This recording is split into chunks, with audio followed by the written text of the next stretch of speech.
El pastor José Manuel Sierra, en este sermón, discute temas importantes dentro de la comunidad cristiana, especialmente en lo que respecta a la enseñanza en la iglesia y la comprensión de los pasajes bíblicos. Comienza mencionando la transmisión del mensaje a través de la modalidad en línea, permitiendo que los fieles hagan preguntas y participen en la discusión.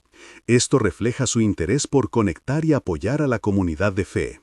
Al hablar de Jezabel, el pastor explica que no todas las personas que usan este término se refieren a una persona específica, sino que puede ser una figura simbólica de maldad e influencia negativa dentro de la iglesia. Su análisis resalta la importancia de mantener la pureza en la enseñanza y el comportamiento de los líderes religiosos. El pastor también aborda cómo tratar situaciones difíciles dentro de la iglesia, como los problemas relacionados con el matrimonio, y subrayando que la restauración y la reconciliación son más importantes que criticar o excluir.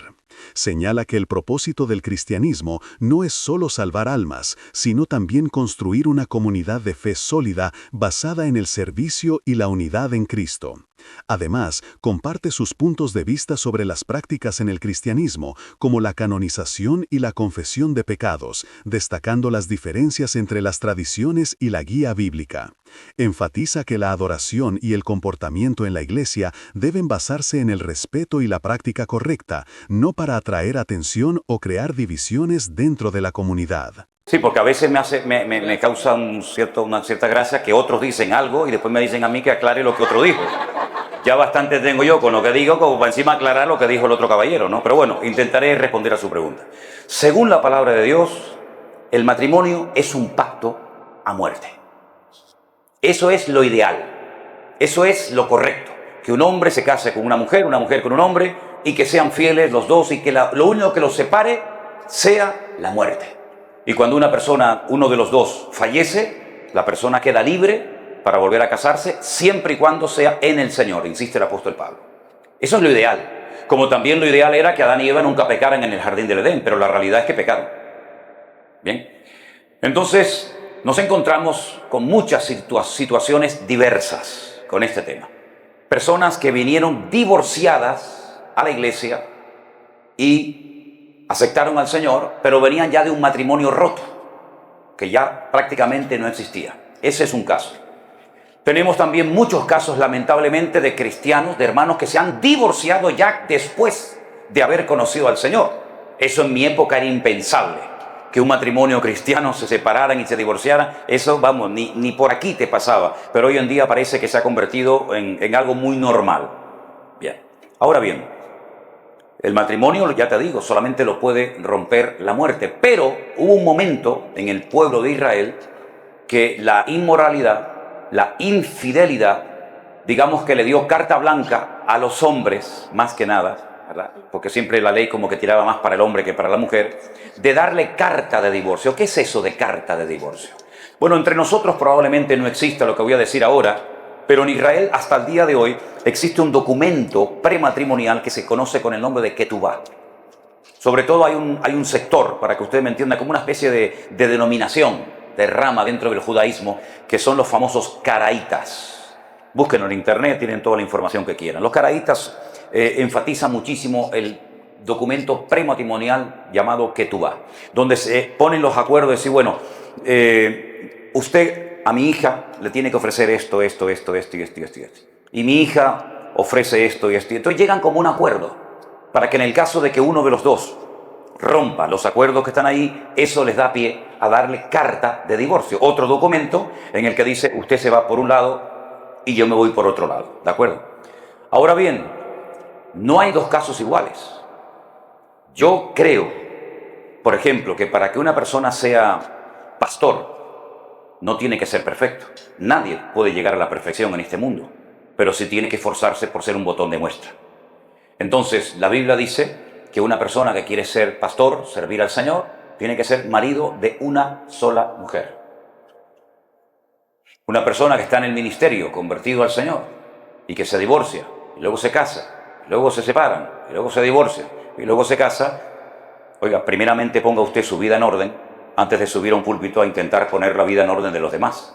Si no funciona el Evangelio en su casa, no me venga a mí con cuentos chinos. Primeramente, demuestre usted que verdaderamente el Señor le ayuda en sus necesidades económicas o espirituales o físicas para luego venir a la iglesia a poner en orden a la familia. Por lo tanto, yo creo que el divorcio dentro de los cristianos no debería existir bajo ningún concepto. ¿Qué es lo que ocurre? Que es la pura realidad. Hay hombres que dentro del matrimonio cristianos son infieles a sus esposas. Y hay mujeres que han sido infieles a sus maridos siendo cristianos. Entonces, ¿qué hacemos? Yo siempre digo, intenten reconciliarse. No lo utilice como excusa. Si ves, ya se fue con una, yo ya me voy con otro. Un momento. Oramos por todo tipo de cosas y ¿por qué no creemos en la restauración familiar? ¿Por qué no creemos que Dios puede restaurar un matrimonio de hermanos nuestros en Cristo que por los motivos que sea, se ha deteriorado y se ha roto? No, parece que enseguida eso nos da licencia allá a buscar nosotros o a buscar nosotras. Yo siempre apelaré y siempre intentaré convencer al hermano que ha sido infiel o a la esposa que ha sido infiel a que vuelvan otra vez a amarse, a perdonarse, a restaurarse y a seguir adelante en el Señor. Hay casos que conocemos casos de matrimonios que después de haber conocido al Señor fueron infieles, tanto uno como otro, o tal vez uno solo, que hoy en día siguen juntos. También conozco matrimonios cristianos que fue imposible la reconciliación. Ahora, también habla el apóstol Pablo y también un poco el Señor Jesucristo sobre el tema de la infidelidad. Parece como que la infidelidad le da licencia al que no fue infiel, ¿me explico? Al que no fue infiel a volver a casarse. Pero eso ya depende mucho de la iglesia, de la denominación, porque no todas las iglesias tienen las mismas normas. Yo conocí, por ejemplo, en Argentina cuando viví, iglesias que si, por ejemplo, usted es cristiano y su esposa le es infiel, usted nunca más puede subir al púlpito ni a decir buenas tardes, hermanos. Lo condenan de por vida. Conozco también denominaciones que si, por ejemplo, uno de los dos fue infiel, el otro nunca jamás, aunque haya sido fiel, puede volver a servir al Señor. Sí, no sé cuáles son las normas o las reglas en su denominación, en su iglesia, pero habría que preguntarle al pastor de su iglesia. Ahora, una cosa es eso y otra cosa es la fornicación. La fornicación no tiene nada que ver con el matrimonio. La fornicación son relaciones ilícitas fuera del matrimonio. Y adulterio son relaciones ilícitas, ¿verdad?, de infidelidad dentro del seno del matrimonio. Si hay dos muchachos en la iglesia que no están casados, no son matrimonios, son novios, son amigos, son pareja o lo que sea, y mantienen relaciones sexuales entre ellos. Eso es fornicación, eso no es adulterio. Para cometer adulterio uno tiene que estar casado. El soltero no comete adulterio, el soltero comete fornicación. Y el casado comete adulterio. Son dos cosas diferentes, ¿verdad? Entonces, claro, hay iglesias que tienen una norma, hay iglesias que tienen otra norma. Bueno, depende de la congregación a la que usted asista, tendría que preguntarle al pastor, hermano, la norma aquí en esta iglesia, ¿cuál es? ¿Me puedo casar? ¿No me puedo casar? ¿Es bíblico restaurar mi matrimonio? ¿Usted qué me aconseja? Y probablemente, depende de la iglesia o del grupo al que asista, te van a dar una opinión u otra. ¿Sabe, hermano? Porque es muy delicado el tema, es muy delicado. También la Biblia habla de separación, no solamente de matrimonio, de divorcio. Primera de Corintios capítulo 7, capítulo titulado Problemas en el matrimonio, habla de separación. Por un tiempo de mutuo consentimiento o una separación, digamos, por un tiempo, ¿verdad? O indefinida. También la Biblia habla de separación. En Israel, por ejemplo, una mujer no puede volver a casarse en el caso de que su marido, por ejemplo, haya ido a una guerra o lo haya matado y el cuerpo no ha aparecido. Mientras el cuerpo no aparezca, aunque hayan pasado 40 años, la mujer sigue casada con ese hombre y no puede volver a casarse con otro hombre. Por eso lo peor que se le puede hacer en Medio Oriente a una persona es no darle sepultura o quemar sus huesos. Porque si no aparece el cuerpo, la mujer nunca más se puede volver a casar. Por eso Israel a veces ha soltado 1000 presos terroristas palestinos por un cuerpo de un soldado muerto en la franja de Gaza.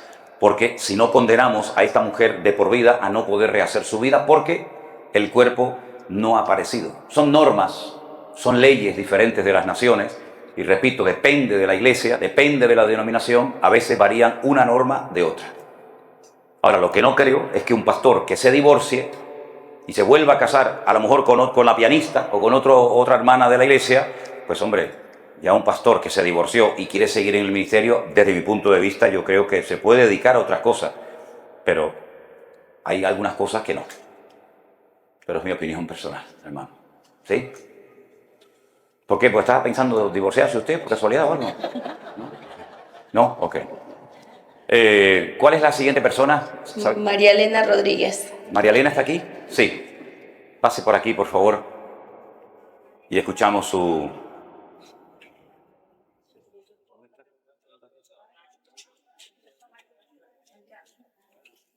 Ah, ¿es usted? Ah, todo el mundo estaba mirando a aquella muchacha. Sí. ¿Pero usted es María Elena o no es María Elena? Pero yo le dije que la cambiamos la pregunta. Pero usted... Sí, yo también soy María Elena. Usted también... Ah, es que hay varias María Elena. Ok. Bueno, póngase aquí y haga su preguntita, hermano. A ver. También usted es María Elena. Ah, bueno. Ah, bueno. Ok, póngase ahí el micro. Sí. Bueno, bendición para todos y qué gusto tenerme aquí. Lo sigo a ustedes desde la pandemia y no sé. El pastor pandemia. Sí. Me da mucha emoción verlo. Estamos desde Guayaquil. Ajá. Bueno, mi pregunta, creo que ya todos, o sea, me han dicho muchos, pero quiero saber de usted, o sea, escucarla, que para las personas nuevas que empezamos en esto, para, o sea, leer la Biblia, ¿por qué libro empezamos? Para que se nos haga más fácil entenderlo mejor. Ok, esa es su pregunta. Esa es mi pregunta. Ok, hermano.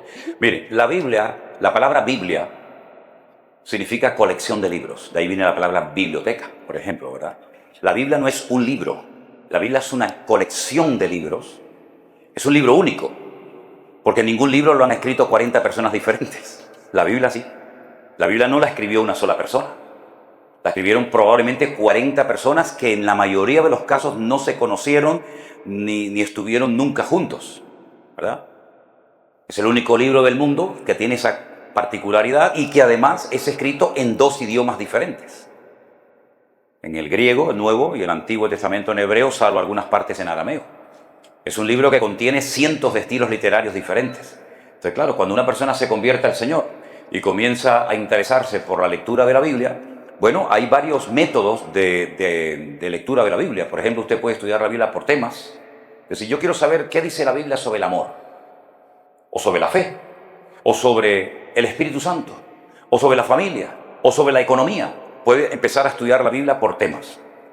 Puede estudiar la Biblia por personajes. Es decir, yo quiero interesarme por la vida de Moisés. Quiero saber todo lo que la Biblia hable de Moisés, que dice muchísimo, ¿verdad?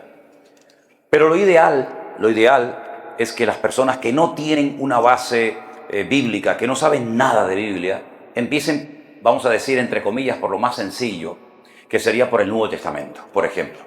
Pero yo soy de los que opinan que lo ideal sería que empezaran a leer la Biblia por el principio, por el libro del Génesis. ¿Qué es lo que ocurre? Que cualquier persona puede leer el libro del Génesis y si no va a profundizar mucho que digamos, lo va a entender perfectamente. Además es un libro muy bonito. Puede leer el libro del Éxodo y lo va a entender también muy bien. Pero claro, cuando llega el libro de Levítico, va a tener pesadillas por las noches. Porque hay muchísimas cosas que no va a poder entender. Pero yo aconsejo que, por ejemplo, mire, hay un sistema que dice que una persona que lee 4 capítulos por día, en un poquito menos de un año, termina de leer toda la Biblia. Entonces puede decir, voy a leer los 2 primeros capítulos de Mateo y los 2 primeros capítulos de Génesis. Al día siguiente leo pues el 3 y el 4 de Mateo y el 3 y el 4 del Génesis. Y así en un año ustedes han leído toda la Biblia. Porque yo creo que hay creyentes que nunca se han planteado seriamente leer toda la Biblia. No salen de San Juan, o no salen de Mateo, o no salen de los Salmos, pero el resto de la Biblia como que no existiera. Y yo creo que tenemos que tener una idea general. Le voy a poner un ejemplo personal. Cuando yo me convertí, yo oía mucho a los pastores y oía mucho a la gente que predicaba, que decía, cuando el pueblo de Israel salió de Egipto, cuando el pueblo de Israel salió de Egipto con Moisés y el faraón, y yo decía, pero salió de Egipto, pero ¿cómo llegaron a Egipto? Porque si no eran de allí, ¿qué hacían allí? Entonces dije, voy a leer la Biblia desde el principio para saber cómo este pueblo, cómo esta gente llegó a Egipto. Y me enteré, supe inmediatamente cómo habían llegado, José, los hermanos, etcétera, etcétera. Así es que le propongo eso, 2 capítulos del Nuevo Testamento, 2 capítulos del Antiguo, y no se queden bloqueados por algo que no entienden. Anoten las preguntas y se las hacen al pastor online, por ejemplo. No iba a decir a su pastor, va a decir que lo tiene. Y sigan leyendo toda la palabra, ¿verdad? Poco a poco, sistemáticamente, porque creo que es bueno que todo creyente lea entera toda la Biblia. por lo menos una vez en su vida, que debería ser lo normal una vez al año, ¿verdad? Pero eso es lo que le propongo, ¿sí? ¿Vale? No es que el Nuevo Testamento sea muy sencillito, en el Nuevo Testamento también hay cosas muy profundas, pero por el lenguaje, los evangelios son muy fáciles de entender, los milagros, las parábolas, las enseñanzas de Jesús son muy bonitas, son las biografías, las parábolas que él enseñaba, y creo que los evangelios te van a enamorar del Señor Jesucristo. Como decía una hermana peruana en estos días que conocí en Quito, dice: yo me enamoré leyendo la palabra de Dios del Señor, y eso me animó a seguir indagando, conociendo más y más la palabra de Dios. ¿Sí? ¿Ok? ¿Quién es el siguiente, hermana? Oscar Delgado. Oscar Delgado, aquí está. Pase, hermano, aquí delante. Coge ahí tu micro. ¿Cuál es su pregunta?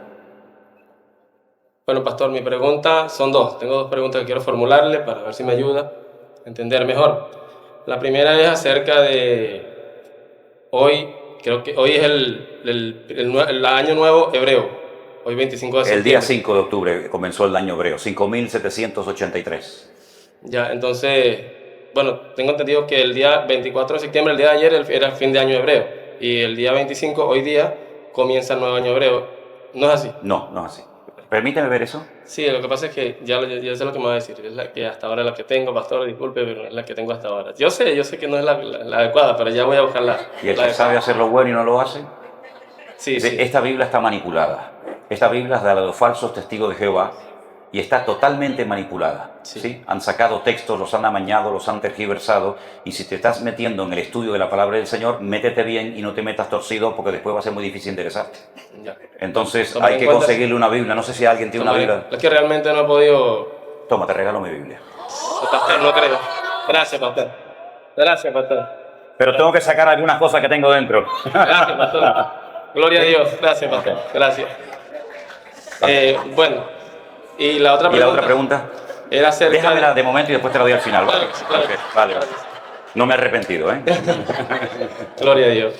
La otra pregunta, pastor, era acerca de, en el libro de Números, capítulo 19, nos habla de que Dios le dice a Moisés que el pueblo de Israel tiene que buscar una vaca, Aparadumaje se llama ese capítulo, sí, sí. sí, una vaca roja, para luego, que tiene que ser inmaculada, sin defecto alguno, Sí, sí. sin yugo, que no haya trabajado, una vaca que la tenga como quien dice, como niña bonita, para Sí. después ser sacrificada Exactamente. y ser cremada, y esas cenizas ser entregadas como ofrenda para la construcción del tercer templo. Tengo entendido que del tercer templo, que es donde se va a sentar el anticristo. Sí. Ya, entonces ahorita actualmente por redes sociales están circulando una Sí, información sí. de que llegaron, Sí. esas 5 vacas A Israel. llegaron a Israel. Sí, están llegando hace 40 años. Entonces yo le pregunto, esa es mi pregunta, Ok. ¿cuál sería su perspectiva? ¿Qué me puede ayudar acerca de Perfecto. eso? Mira, dos cosas. Gracias. A ti, hermano. El calendario bíblico... Te puedes sentar si quieres, ¿eh? Vale. La Biblia, no se olvide. No, no me olvido. No. ¿Sabes que a las mujeres... Pero haz un buen uso de ella, ¿eh? Esta habla sola, ¿eh? Esta habla así, predica sola, ¿eh? A las mujeres y a los niños no se les olvida nunca lo que uno promete, ¿no? Dice, miren, el calendario bíblico es completamente diferente a nuestro calendario, que fue inventado y mandado a hacer por un papa llamado Gregorio. ¿Sí? El calendario bíblico tiene 360 días y el calendario nuestro, gregoriano, que se llama, tiene 365, luego hay un desfase entre uno y otro de 5 días. Lo que hacen los hebreos para poner ajustarlo, porque en un plazo de 10 años ya hay 50 días de diferencia, es meterle en algunos momentos al año un mes más, se llama año preñado. En vez de 12 tendría 13 para compensar la diferencia entre un calendario y otro. Este mes de octubre se celebró en Israel lo que se llama Rosh Hashanah, que es el año nuevo. Ellos no cuentan desde Cristo hasta nosotros, sino que ellos cuentan desde Adán hasta nosotros, no hacen ese parón. Entonces ellos, por los cálculos que han hecho, dicen que han pasado 5.783 años desde Adán y Eva hasta nosotros actualmente. Cuando uno estudia escatología, temas proféticos, lógicamente uno tiene que manejar el calendario bíblico, porque si no te haces un lío que no cuadran las cosas. Por otra parte, ellos contabilizan no solamente de esa manera, sino que ellos tienen incluso, como expliqué el otro día en Tierra Alta, semanas de días y semanas de años. Es decir, nosotros contabilizamos una semana cuando pasan 7 días. Pero en Israel existen semanas de años. Es decir, que cuando pasan 7 años, ha pasado una semana, pero una semana de años. Cuando ustedes estudien la semana 70 del profeta Daniel, en Daniel capítulo 9, dice el Señor, 70 semanas están determinadas sobre tu pueblo y sobre tu santa ciudad. Entonces el Señor está hablando en el lenguaje del calendario hebreo bíblico y son 490 años o 70 semanas multiplicadas por 7. ¿Me explico? Es decir, todo eso uno tiene que saberlo para poder comprender las fechas de la Biblia. Nosotros en este momento, ¿qué día soy? Que yo no sé ni qué día estoy ahora mismo. Hoy es, ¿cuándo será 26 de septiembre? Esta noche a las 12:01. En Israel no. En Israel, cuando ya una mujer no tiene luz natural para enhebrar una aguja y aparecen 3 estrellas en el cielo, ya estamos en el día siguiente. Es decir, no tienen que esperar a las 12:01, sino con la caída del sol ya empieza el día siguiente. Esto es muy interesante saberlo, para saber cuántos días y qué días estuvo el Señor Jesucristo enterrado y cuando resucitó, porque ahí se hacen un lío, ¿no? Entonces, todo eso es muy bueno saberlo, porque el calendario bíblico es completamente diferente al nuestro, y Dios no se mueve por nuestro calendario, ni por el calendario de los musulmanes, ni por el calendario de los chinos, sino se mueve por su tiempo que está establecido en la palabra. Eso por una parte. Por otra parte, en cuanto a lo que se llama la pará adumá, que es la vaca roja, aparece en Números capítulo 19 y es lo único, créanme, lo único que falta para la reconstrucción del tercer templo de Jerusalén. La vaca roja era un animal muy común en aquellos tiempos. De hecho, hasta en el libro de Hebreos se habla de ella, de esa vaca. Es una vaca que no tiene pelos blancos, negros, colorados, sino es toda como pelirroja, ¿conoce, no? Toda rojiza. Y esa vaca se ponía sobre el altar, se sacrificaba, se quemaba y con lo que quedaba servía para purificar cosas impuras, cosas inmundas, ¿verdad? Donde había estado un cadáver, donde había habido pecado, lo que fuera, con esa ceniza se purificaba. Es como un tipo de Cristo, realmente todo eso apunta al Señor Jesucristo, ¿verdad? Entonces ellos están esperando que aparezca esa vaca. Claro, todos los años aparecen, ha llegado la vaca roja a Jerusalén, ha llegado un novillo, que no sé qué, que no sé cuánto, pero la pura realidad es que parece ser que todavía no está dada la orden de la reconstrucción del templo de Jerusalén porque esa vaca aún no ha aparecido. Parece una cosa extraña, ¿no? Es decir, los judíos están esperando por una vaca, cuando ya tienen todo el templo está preparado, absolutamente todo. Las piedras del templo están numeradas, son prefabricadas, están en lo profundo del Mar Muerto, las vestiduras, los instrumentos, las trompetas, el altar, todo, pero falta ese animal que es el que van a utilizar para purificar toda la explanada que antiguamente ocupaba el templo, donde hoy en día está la mezquita de Omar, la mezquita de Al-Aqsa, están los musulmanes bajo la protección del rey Hussein de Jordania, que ellos tienen, digamos, la protección de ese lugar, y ahí es donde tiene que volver a ser construido el templo, pero ese lugar está contaminado. Por ejemplo, no se podían plantar árboles alrededor del templo, hoy en día está lleno de árboles, eso ahí arriba. Y vas a ver a los niños musulmanes jugando a la pelota, jugando al fútbol. Ese lugar está contaminado y esa vaca, ese animal, es el que purifica todo ese lugar. Y aún no ha aparecido, ¿sabes? Aún no ha aparecido. Pero bueno, eso es lo que te puedo decir sobre la vaca roja o la pará adumá. Pará es vaca, adumá es roja en hebreo, ¿sí? Por nada, hermano. Y no me olvido, ¿eh? Además me hace casi un favor porque pesa muchísimo y ya no me cabía en la maleta. No me cabía en la maleta, así que tengo una serie de pequeñas anotaciones, ¿no? Pero bueno, te van a venir bien también. ¿Quién más? ¿Quién más? Francisco Ramos. A lo mejor más de uno diría, uy, tenía que haberle dicho que yo no tenía Biblia, ¿no? Llegaste tarde, amigo. Francisco, adelante, mi hermano. Bueno, Pastor Kobe le iba a decir, bueno, yo también. Pastor Kobe. En plena pandemia tuve la oportunidad un día, estaba triste, yo trabajaba en un hospital y llegábamos justamente en la temporada que se moría la gente en la calle. Y en plena tristeza estaba estudiando escatología y me encontré con un video suyo y se hizo tan viral en la familia que nos vinimos para acá. Íbamos a ir a Quito, pero bueno, terminamos llegando acá. Eso es lo importante. ¿De dónde son? De Guayaquil. De Guayaquil. De Guayaquil, Ajá. sí. Entonces, llegó una pregunta también, aprovechando el tiempo, y así como don Julio, le decimos, cuando venga a un país cercano, lo vamos a visitar, lo vamos para allá, porque cayó en nuestro país, pues nos vinimos, eso fue de una.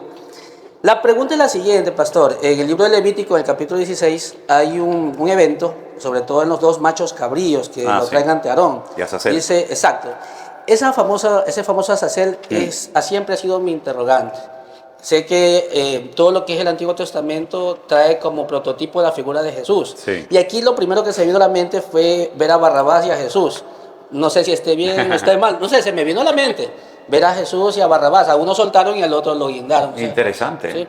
Tú eres venezolano, ¿no? No. Guayaquileño, más guayaquileño que el cebollado. Ok. Sí. El detalle es ese, Ok. pastor. La Te lo pregunta explico. va por ahí. Una y la otra, los gigantes, los valientes de Génesis 6. Génesis 6. Exacto. Yo, lo que se venía a la mente era justamente los antiguos nombres griegos. No sé si esté por allí la historia. No, los griegos no existían. No, en nada aquella que ver. época. Los griegos ni por asombro existían en aquel momento. Perfecto. Mira, el capítulo 16 del libro de Levítico se titula El día de la expiación. En este viaje que vamos a hacer ahora a Israel, no creo que es en el primero o en el segundo, nos va a coincidir este día estando en Israel. Se llama Yom Kippur. Yom significa día, Kippur significa perdón, el día del perdón. Era el día más sagrado en el pueblo de Israel. Era el día en el que el sumo sacerdote, aquel que tenía las 12 piedras del pueblo de Israel en el pecho y 6 aquí, tenía una lámina que decía Kadosh Ladonai, santidad al Señor y todo eso, entraba al lugar más sagrado del templo, al lugar santísimo, donde estaba el arca de la alianza. Tenía que entrar amarrado, ¿verdad?, por la cintura, porque en el caso de que cayera muerto, no podían entrar a buscarlo, sino tenían que desde afuera arrastrarlo, porque si alguien entraba también caía muerto. ¿Cómo sabían si estaba vivo? Bueno, alrededor nosotros hemos hecho una réplica en Tenerife, tanto del arca, tamaño real, para enseñarla a los hermanos, y unas hermanas estuvieron trabajando durante mucho tiempo, sacando todos los detalles de las vestiduras del sumo sacerdote, y un día aparecía en la iglesia vestido de sumo sacerdote.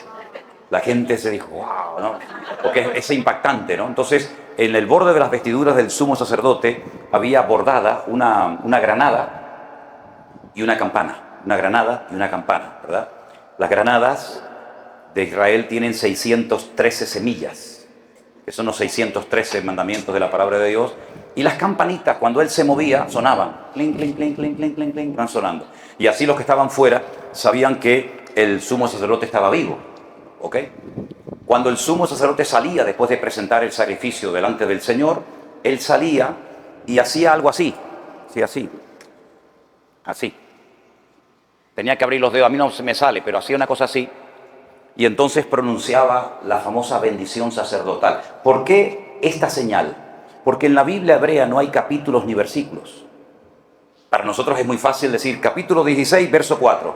Pero como en el libro, en los rollos, los pergaminos, no hay capítulos ni versículos, tiene que haber una marca para saber dónde estoy. Entonces cuando tú le estás dando vuelta a los rollos, pues cuando ves que la mano te cabe así, dices, aquí estoy en este versículo. Y te vas orientando, ¿verdad?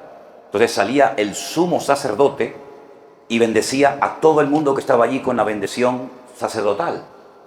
Que el Señor te bendiga y te guarde y haga resplandecer su rostro sobre ti. ¿Queréis saberla en hebreo, como dice? La arónica.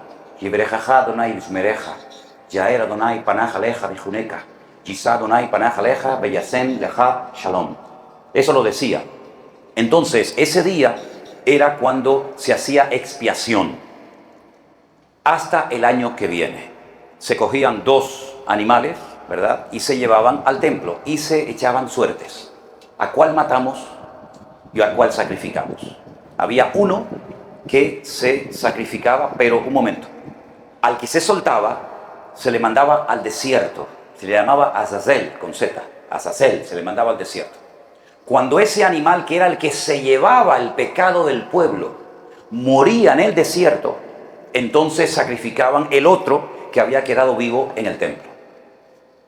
Claro, la pregunta es, si no había teléfonos, ni WhatsApp, ni nada, ¿cómo sabían en Jerusalén que el carnero que habían mandado al desierto había muerto? Bueno, ahora les voy a explicar algo muy interesante. Cuando ustedes vayan a Israel conmigo, van a ver que hay una zona de la ciudad de Jerusalén donde hay unos rabinos, unos ortodoxos, que tienen una cajita con hilos de color rojo. Y entonces te lo amarran en la mano y te hacen la bendición arónica, la bendición sacerdotal. Después te piden dinero, lógicamente. Allí nada es gratis. ¿De dónde viene esa costumbre? Se le amarraba al carnero que quedaba vivo en Jerusalén un cordón blanco. Blanco. Se llevaba al desierto a Azazel, al otro, al que se llevaba los pecados del pueblo, y cuando moría allí, el hilo de color blanco cambiaba a color rojo, milagrosamente. Eso durante siglos, y ahí sabían que había que sacrificarlo. Desde que el Señor Jesucristo, el Cordero de Dios, el que verdaderamente se llevó nuestros pecados, murió en la cruz, nunca más ese cordón blanco se convertía en rojo. Y está en el Talmud. El Talmud es una enciclopedia que tarda usted más de 7 años y medio en leerla, y dicen que desde que murió el Señor Jesús, pero que lo llaman de otra manera, nunca más el cordón cambió de color.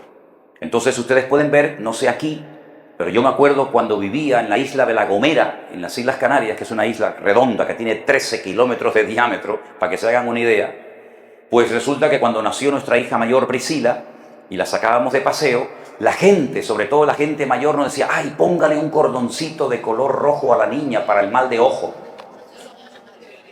Y ahí viene, y veías a los coches cuando alguien se compraba un carro, un vehículo nuevo, que le ponían en donde fuera un lacito rojo para el mal de ojo, de ahí viene toda esa cosa, ¿no?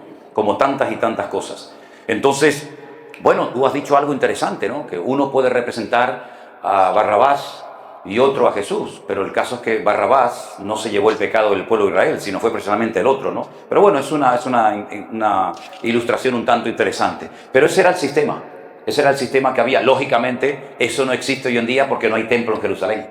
Ya no hay sacrificios, ya no hay sacerdotes, ya no hay levitas. Los hay, pero no pueden ejercer. Entonces, de ahí viene esa costumbre de esos dos animalitos. Uno moría y el otro, bueno, los dos morían realmente, pero uno moría fuera de las murallas de Jerusalén y el otro moría como sacrificio en el templo. ¿Vale? ¿Queda otra pregunta? Era dos preguntas. Ah, ¿y la otra qué era, perdón? ¿Perdón? Oh, sí, Génesis 6. Bueno, Génesis 6, vamos a leerlo, porque es que es mejor leer el texto directamente, y ahora te explico. Tengo que decirles, amados hermanos, que en ese caso la traducción no ha sido todo lo correcta que debería haber sido, porque Génesis 6, y eso es lo que estaba ocurriendo antes del diluvio, y eso fue lo que Dios dijo, basta, hasta aquí hemos llegado, dice aquí, Génesis 6, vamos a ver si encontramos el versículo para leerlo directamente de la palabra. Génesis capítulo 6, Génesis 4. Había gigantes, gracias hermana, había gigantes en la tierra en aquellos días, y también después que se llegaron los hijos de Dios a las hijas de los hombres y les engendraron hijos. Estos fueron valientes que desde la antigüedad fueron varones de renombre. Es una pésima traducción. Primeramente no dice gigantes, sino la palabra es nefilín. La palabra nefilín significa provocadores, bravucones, arrogantes, soberbios.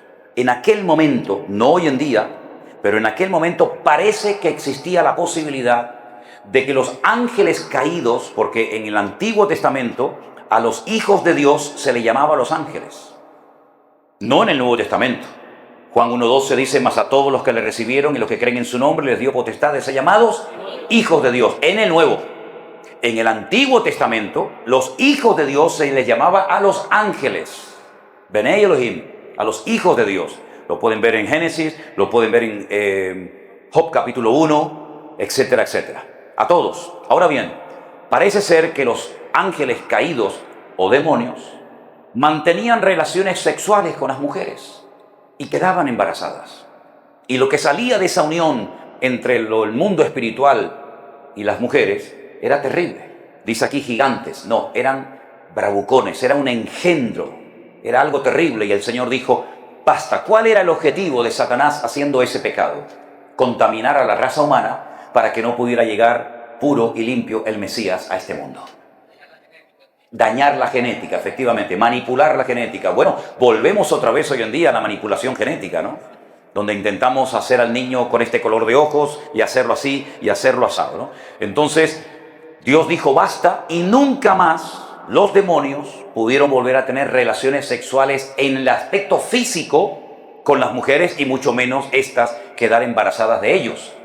Pero en el satanismo, en la brujería, hay prácticas que se llaman súcubo e incubo, que consiste en tener relaciones sexuales con demonios como si fueran reales. Pero eso es un tema que ni siquiera vamos a tocar en eso, ¿no? Pero en aquel momento existía eso, y por eso dice que desde los días del diluvio a estos ángeles caídos Dios los ató en prisiones de oscuridad para el día del juicio. No todos los demonios que estuvieron vivos y que existían en aquellos tiempos están sueltos hoy en día. Muchos de esos demonios del tiempo de Noé están atados en prisiones de oscuridad, dice la Biblia.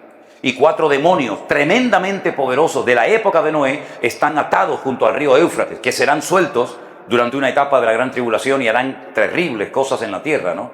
Es decir, que Dios en su infinita misericordia ha limitado el poder destructivo de los demonios en la tierra. Lo ha frenado, por decirlo de alguna manera, ¿no? ¿Vale? Más o menos todo eso. ¿Más? Sí, Esther Flores. Esther Flores. Esther Flores. Ahí viene la hermana Esther Flores. ¿Cuál es su pregunta, hermana?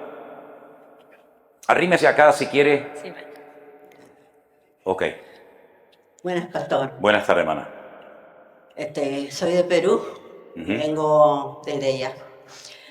Con mucho deseo de estar con las hermanas y también compartir con usted la palabra, ¿no? Que hoy día nos está abriendo los ojos y el conocimiento. El capítulo 21 de Hechos, versículo 10, dice que había un profeta que se llamaba Ágabo. Ágabo. Sí. Que tenía 4 hijas profetisas. No, disculpe. Agabo fue a la casa de Felipe, que tenía 4 hijas. Pero el que tenía 4 hijas era Felipe, no Agabo. Bueno. Agabo visitó la casa de Felipe, que tenía 4 hijas. Sí, pero eran profetisas. Las hijas. Sí. Bueno, Agabo también fue un profeta, dice la palabra. Sí. Entonces, le profetizó a Pablo para que no vaya a Jerusalén por lo que le iba a pasar, ¿no? Le hizo un ejemplo de... Le advirtió de lo que le podía pasar. Sí. Y mi pregunta es, Jesús hizo mención en algún momento en Mateo, dijo que Juan Bautista era uno de los grandes profetas, el último gran profeta. Él dijo literalmente que la ley y los profetas llegaron hasta Juan Bautista. Hasta Juan. Sí. Y mi pregunta es, ¿por qué en el tiempo de los apóstoles continuaban existiendo profetas y apóstoles? Porque hasta hoy en día hay ministerios que se llaman ministerio apostólico y profético, que están haciendo una revuelta en toda parte de Sudamérica y parte del norte, no sé si hay en Europa. Oh, sí, también. Entonces, distorsionando muchas veces la palabra del Señor. Totalmente. Entonces, mi pregunta es eso, ¿continúa o no el ministerio, profetas y apóstoles? Ok, muy bien, le respondo. Sí. Ok, gracias, hermana. Miren, el Antiguo Testamento en hebreo no se llama Antiguo Testamento. Es una incoherencia llamar a una parte de la Biblia un testamento, porque que yo sepa, en todas partes del mundo un testamento es un documento legal escrito que deja a un señor que se va a morir, y ahí deja plasmada su última voluntad. Pero Dios no se iba a morir y dejó un testamento para, por si acaso se moría, supiéramos... No, eso está mal dicho. El Antiguo Testamento en hebreo se conoce con el nombre de Tanaj, que son las 3 letras de Torah, Nevi'im, Ketuvim. Es decir, el Antiguo Testamento los judíos lo dividen en 3 sesiones fundamentales. La Torah, o la ley, los primeros 5 libros de la Biblia, lo que llaman los escritos, y los Nevi'im, que son los profetas. Y con la primera letra de cada una de estas palabras, Torah, Nevi'im, Ketuvim, forman la palabra Tanaj. Entonces, cuando el Señor Jesucristo dice que la ley y los profetas, refiriéndose a cómo llamaban ellos al Antiguo Testamento, diciendo que la Torá y los Nevi'im llegaron hasta Juan, lo que está diciendo que el canon del Antiguo Testamento se cerró. ¿Me explico? Ya no van a haber más escritos, ya no van a haber más libros. Los profetas Y la Torá, la ley, llegó hasta Juan. De aquí para atrás, esto es lo que había, de aquí en adelante trabajamos de una forma diferente. ¿Qué es lo que ocurre? En el Nuevo Testamento, hermana, como usted bien ha dicho, ha mencionado a un tal Agabo y ha hecho referencia a las 4 hijas del diácono de la iglesia primitiva, Felipe, que tenía 4 hijas profetizas. En el Nuevo Testamento, cuando uno ve a quién se llamaba o se consideraba profeta, no tiene absolutamente nada que ver con el profeta del Antiguo Testamento. Porque en el Antiguo Testamento el profeta era la voz de Dios hablándole al pueblo. Por eso muchas veces decían, así dice Jehová, así dice el Señor. Y la gente callaba porque no había punto de referencia para comprobar si lo que estaba diciendo era bíblico o no era bíblico. Porque todavía no estaba escrito todo el Antiguo Testamento, solamente estaban escritos algunos salmos, algunos libros sueltos, la ley de Moisés, lógicamente, y todo eso se fue recopilando a lo largo de la historia. En el Nuevo Testamento, el profeta es el que proclama las verdades del Evangelio. Lo que pasa es que parece como que es más rimbombante la palabra profeta que la palabra predicador o exponente del Evangelio. ¿Qué dice 1 Corintios capítulo 14? Que a los profetas o exponentes del Evangelio, ¿verdad?, a los que exhortan a las iglesias a convertirse, a adorar a Dios, etc., hay que juzgarlos. Y usted dice, ¿juzgarlos? Dice la Biblia en 1 Corintios capítulo 14 que cuando alguien se levanta en una asamblea, en una iglesia, y dice, bueno, esto es lo que yo siento en mi corazón compartir con ustedes, esto es lo que... Dice que tienen que comprobar a la luz de las Sagradas Escrituras si lo que el profeta dice es cierto o no es cierto. En el caso de que sea cierto lo que ese hermano o esa hermana haya dicho, pues a la iglesia dice amén. Pero en la mayoría de los casos, muchísimas personas que hoy en día van por ahí por el mundo profetizando, no tienen ni la más remota idea de lo que era un profeta. Porque en el Antiguo Testamento al profeta que decía algo que no se cumplía, ya saben lo que le pasaba, ¿no? Lo mataba. Hoy en día hay personas que han ido a las iglesias, han dicho un montón de cosas, no se han cumplido ni la mitad de la mitad, y sin embargo todo el mundo incluso hasta le da ofrendas y le pone la alfombra roja para que el caballero entre en la iglesia y haga lo que le dé la gana. El profeta del Antiguo Testamento es una persona que tiene que ser mirado con lupa, porque un ministerio que ha hecho muchísimo daño en las iglesias hoy en día son los famosos profetas y profetisas, que vienen y creen que pueden decir cualquier cosa, que la mayoría de las veces lo que intentan es engordarte el ego. Vas a ser un hombre grande, Dios te va a bendecir, Dios te va a llevar a tierras lejanas, Dios va a estar contigo. Yo todo eso ya lo sé. Ya sé que el Señor está conmigo, que me va a bendecir, que me va a cuidar, que me va a proteger. Por lo tanto, el profeta hoy en día no tiene tanta razón de ser como en el Antiguo Testamento, puesto que hoy en día tenemos la Biblia. Y Dios habla a través de la Biblia. Si mi padre me quiere decir algo, no se lo va a decir a usted para que usted me lo diga a mí. Yo tengo línea directa con Dios. Puede ser que alguien le confirme. ¿Cuántas veces ha ocurrido, hermano? Que usted viene a la iglesia con una pregunta, con un problema, con una duda de la índole que sea, y resulta de que el Señor predica su palabra a través del siervo que crea conveniente, y usted dice, Dios me habló. Dios le habló a través de su palabra. Pero no nos dejemos llevar por personas que dicen, soy un profeta, y le llama aparte y le dice, hermana, esto le va a pasar. Hermano, las cosas se hacen a la luz, no se hacen a escondidas, ni se sacan textos fuera del contexto. Y muchas veces, queridos hermanos, muchas de las cosas que supuestamente profetizan nunca se cumplen. Yo me acuerdo que una de las famosas profetisas que andan por ahí dijo que cuando hubo la guerra de los Balcanes en el corazón de Europa, en Yugoslavia, pues España, Barcelona concretamente, Cataluña iba a ser bombardeada. Los aviones iban a bombardear España. Iban a morir tantos jóvenes que España iba a caer de rodillas pidiéndole perdón al Señor y iba a venir un avivamiento espectacular a España. Ni bombardearon España, ni los españoles se pusieron de rodillas, ni nada por el estilo. Pero sin embargo, la siguen invitando hoy en día como la gran profetisa del Evangelio en el tiempo actual. Por lo tanto, yo creo que tenemos que elevar el nivel de conocimiento y de madurez del pueblo de Dios para no dejarnos arrastrar ni seducir por estas cosas. Y volviendo a Agabo no le dijo a Pablo en el nombre del Señor que no subiera a Jerusalén, porque Pablo vemos que subió a Jerusalén. Hubiera sido un rebelde. Agabo le dijo lo que le podía suceder era algo futurible, algo que puede o no ocurrir en base a tu respuesta. Como cuando David dice, si me quedo en la ciudad de Keila, ¿me entregarán? Y el Señor le dijo, sí. Pues si no quieres que te entreguen, sal corriendo. Si no quieres que te aten y te maltraten en Jerusalén, Pablo, no subas. pero si subes te va a pasar esto, esto, esto y aquello. Y Pablo dice, estoy dispuesto no solamente a sufrir, sino a morir si hace falta por la causa del Evangelio. Fue una palabra de advertencia que luego lógicamente se cumplió y entonces se demostró que aquel hombre verdaderamente hablaba inspirado por el Señor. Si Pablo hubiera subido y no le hubieran hecho nada a Agabo hubiera sido evidentemente un falso profeta. Entonces, ¿cómo se sabe si realmente lo que esa persona está diciendo es correcto o no? Por lo que dice la Biblia, si se cumple o no se cumple. Y si no, pues ya saben lo que dice la Biblia, es un falso profeta. Y por cierto, el Señor Jesucristo dice, guardaos de los falsos profetas. Curioso, ¿no? La Biblia dice que en los últimos tiempos vendrán falsos cristos. La palabra Cristo es ungido, Mashiach, falsos ungidos, falsos maestros, falsos apóstoles y falsos profetas. ¿Estamos ya en los tiempos finales? ¿Estamos viendo esto en las iglesias? ¿O es algo que nos suena chino como que nunca lo hemos visto? Ya están entre nosotros, por lo tanto, ojo. Le contaba a los hermanos el otro día en Quito que estaba en la fila en un hotel para ir a comer y estaba detrás de una hermana y la hermana se dio la vuelta y cuando me vio como que la mujer, no sé, le dio algo, se animó, no sé lo que le pasó y entonces me pone las manos encima y empieza, el Señor te dice que Él está contigo, que te va a usar. Y yo le dije, en primer lugar, quíteme la manita de encima, no me esté tocando, eso de entrada.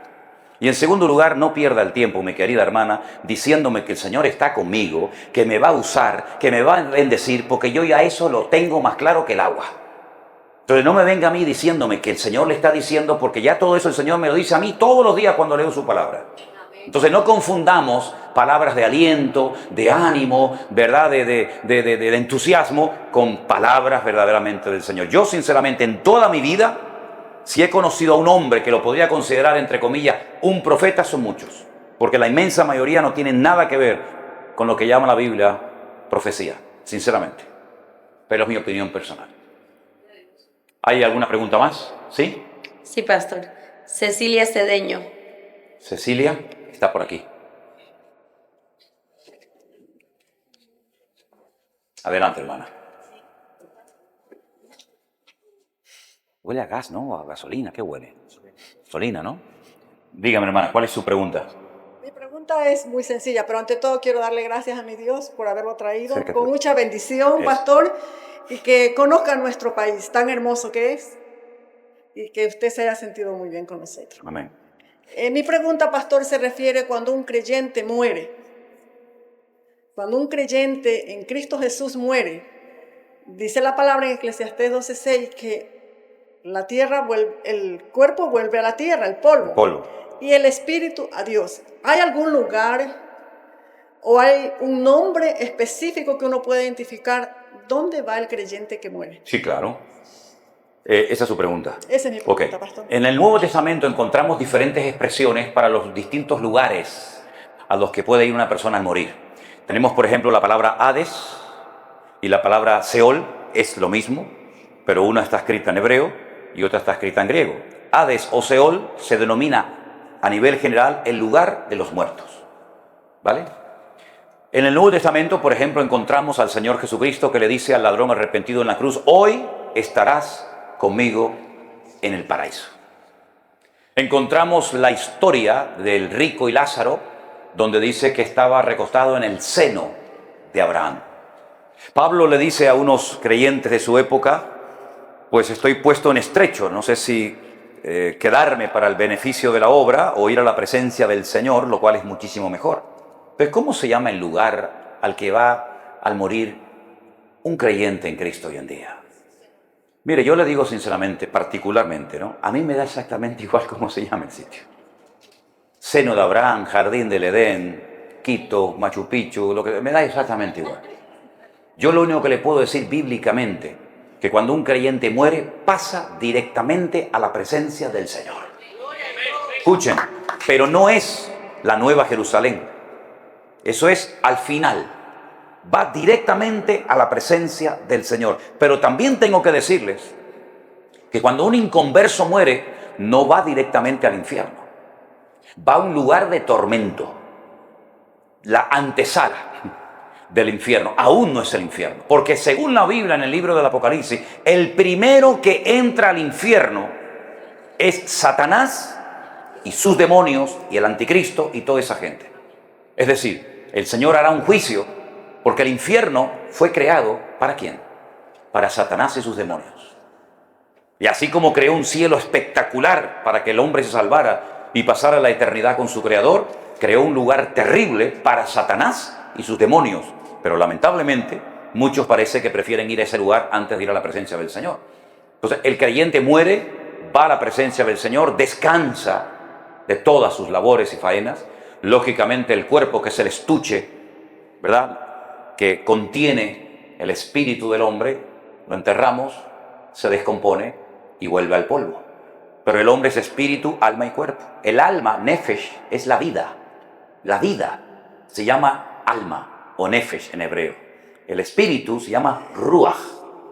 Y el espíritu, que es lo que nos conecta con Dios, el alma nos conecta con el mundo natural porque es la vida. Si yo no tengo alma, estoy muerto, ¿verdad? Y ese alma y ese espíritu viven dentro de un estuche que se llama cuerpo temporal. Después recibiremos un cuerpo transformado, glorificado, que no está limitado por el espacio ni por el tiempo. Podremos vivir eternamente con ese cuerpo nuevo, cosa que hoy en día, con este cuerpo, pues ¿cuánto podemos durar con él? ¿100 años? ¿106 como mi abuelo? ¿Cuánto podemos vivir? Tarde o temprano el cuerpo, como dijo el doctor cuando murió mi abuelo, dice, su abuelo no murió de ninguna enfermedad, se le acabó la pila, así nos dijo, murió de viejo, ¿verdad? Entonces el cuerpo vuelve al polvo, ¿verdad? Y el espíritu vuelve a Dios, el cual se lo dio. Los animales, me preguntan, ¿tienen alma? Claro, porque tienen vida, pero es un alma diferente a la del ser humano. Pero el espíritu vuelve a Dios hasta que reciba en la resurrección, en el día postrero, un cuerpo transformado, un cuerpo glorificado. Y la palabra que aparece es la palabra metamorfosis, que es el proceso de gusano a mariposa. Ahora somos gusano. Y ahora algunos se creen que son la belleza de las bellezas y eres un gusano. Bonita y bonitos seremos cuando estemos en la presencia del Señor. Ahora que somos un gusano, ahora somos nada, ¿verdad? Entonces, a la presencia del Señor, hermano, a la presencia del Señor, ¿verdad?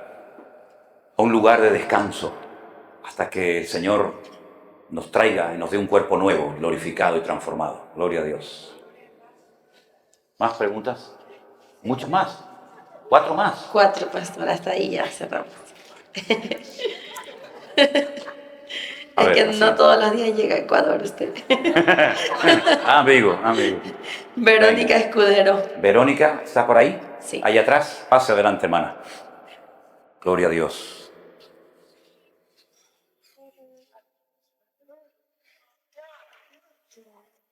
¿Cuál es su pregunta, hermana Verónica? Adelante.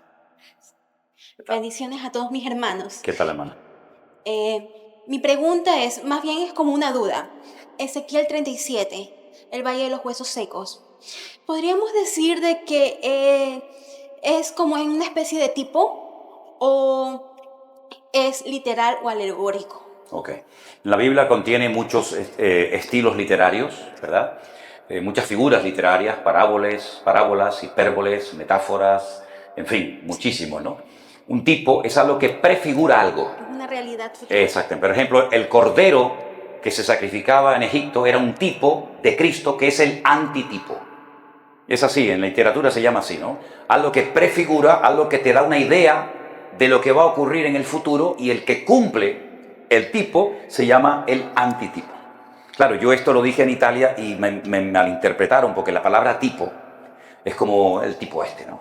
¿Sabe? Una cosa despectiva, pero tipo en literatura, en gramática, es una figura literaria, como cualquier otra, ¿no? Entonces, Ezequiel capítulo 37, al final, si te das cuenta, tiene su propia interpretación. Es decir, el Señor le dice a Ezequiel, ¿tú crees que vivirán estos huesos secos en gran manera? Y Ezequiel le dice al Señor, yo no lo sé, Señor. Yo no sé lo que puede ocurrir. El Valle de los Huesos Secos es el cementerio más antiguo de la tierra, que está a las afueras de Jerusalén, en las faldas del Monte de los Olivos. Y cuando Ezequiel está en Babilonia, le muestra ese cementerio que es el Valle de los Huesos Secos, que es el que a mí me gusta llevar muchas veces a los hermanos cuando los llevo a Jerusalén. Les digo, ese es el Valle de los Huesos Secos, ¿verdad? Donde salían los fariseos y los pintaban de blanco para que lucieran bonitos. Y el Señor le dice, ustedes son como esos sepulcros blanqueados, pero que por dentro están llenos de huesos. Entonces el Señor le dice a Ezequiel, profetízale, háblale, predícales a esos huesos. Se levantaron, dice, pero no había espíritu. Eran como huesos así sin espíritu. Y entonces dice, profetiza, predícales, y dice que el espíritu entró en ellos. Entonces ese capítulo 37 es una visión de lo que le iba a ocurrir al pueblo de Israel. Y ahí nos habla de dos restauraciones. La restauración natural o nacional que se produjo en la tarde del día 18 de mayo de 1948, cuando en la ciudad de Tel Aviv el presidente David Ben Gurión declaró el Estado moderno de Israel. Ahí se levantó después de casi 2000 años de no existencia. ¿Esa es en la Guerra de los 6 días? No, eso fue en el 67. En el año 1948 se produce la independencia del Estado de Israel. El Estado de Israel no existía. El Estado de Israel, después del 130, 140 aproximadamente después de Cristo, las legiones romanas destruyeron el país, lo arrasaron. Por ejemplo, a Jerusalén le cambiaron el nombre para que nunca más nadie se acordara de que hubo una ciudad llamada Jerusalén. Los romanos le pusieron Aelia Capitolina. No tiene nada que ver Jerusalén con Aelia Capitolina. Y a Israel le pusieron Filistea, tierra de filisteos, que de ahí viene Palestina. En 1948, Israel, el territorio de Israel, la antigua Filistea o Palestina, estaba bajo el protectorado de los ingleses. Los que ganaron la Segunda Guerra Mundial se repartieron el mundo, los franceses para Francia, para el norte de África, los alemanes quedaron vencidos, entonces la mitad era para los americanos, la mitad era para los rusos, etcétera, etcétera. A los ingleses les tocó esa parte del mundo. Pero repito, en mayo de 1948 se proclama la independencia del Estado de Israel y de las cenizas surge un país que hacía 2000 años que no existía. Se comienza a hablar hebreo, se canta un himno llamado la Hatikva, que significa la esperanza, hay un escudo, hay una moneda, y empiezan a venir millones y millones de judíos de más de 380 naciones diferentes del mundo, y se levantan como Estado nacional. Pero falta la restauración espiritual, que es cuando venga el Señor Jesucristo. Entonces Ezequiel 37 es la restauración nacional y espiritual de un pueblo llamado el pueblo de Israel. Eso es lo que significa. Muchas gracias, pastor. Por nada, hermano. Dios te bendiga. Amén. 3 más, ¿no? Y nos vamos. Sí. Elida Menéndez. ¿Quién? Elida Menéndez. Elida Menéndez. Por aquí viene. Adelante, hermana. Buenas tardes, pastor. Buenas tardes, hermano. Buenas tardes, hermano. Mi pregunta es, yo vengo de un pueblo de donde hay iglesia cristiana, ¿Ya? pero cuando empiezan a dar alabanza al Señor, empiezan a dar vuelta y con la cabeza son así.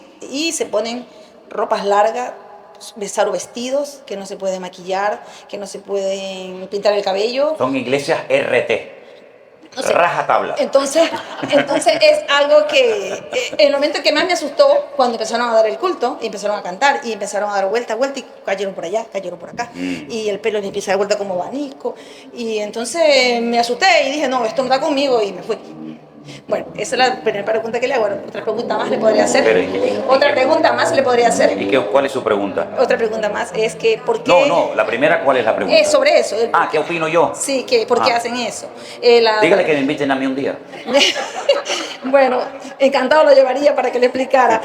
Mi segunda pregunta es el por qué, si en la Biblia dice que no hay que ser idólatra y que no hay que adorar imágenes, porque la Iglesia Católica tiene muchos santos en la Iglesia y se arrodillan y se inclinan y le piden y dicen, por ejemplo, dice nuestra Madre, la Virgen María, o la Virgen del Carmen, o en diferentes tipos de madres. Sí. Bueno, entonces yo le hablo con una prima y le digo, será tu madre porque la mía no es. Yo le digo así y ella se pone muy molesta, que te va a castigar Dios, que ni sé cuánto.